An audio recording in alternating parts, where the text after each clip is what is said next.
tarafdan ketguncha bolalarga qarab, sizlarning aytganingizni qilgan. Men eshak emasmanmi? Men ham eshakman unda. Menda armoq yo'qmi? E'tibor qilmaymanmi men?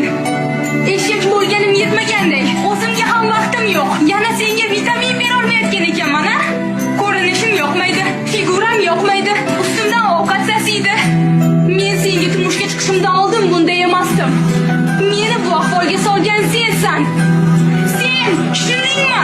Sen aqling joydami? Meni nima aybim bor? Men nima qildim? O'zingga bir qara. Na bo'yanishni, na yasanchilik qilishni bilasan.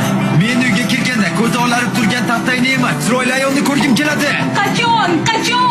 Seni kiringni yuvib yurib o'ynamanmi? Yo bolalarning orqasidan yugurib yuribmi? Yoki oshxonada yurib kiyinamanmi?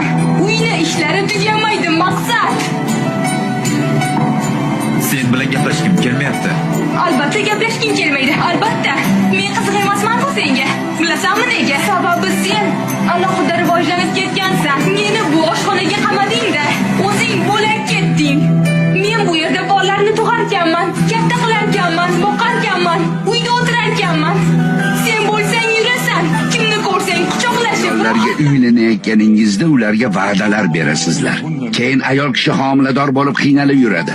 Keyin farzand ko'rib bolaga qaraydi, yediradi, ichiradi, kasal bo'lsa g'amxo'rlik qiladi.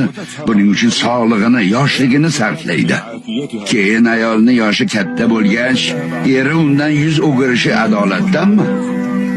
Agar u ayol uyiga va bolalariga qaramay qo'yganda, faqat o'ziga oro berib, eriga chiroyli ko'rinish bilan ovora bo'lganda edi, naqadar yomon uy bekasi, yomon ona der edingiz. Ayol nima qilsin? Mas'uliyat qayerda? Ayollaringiz borasida Allohdan qo'rqinglar.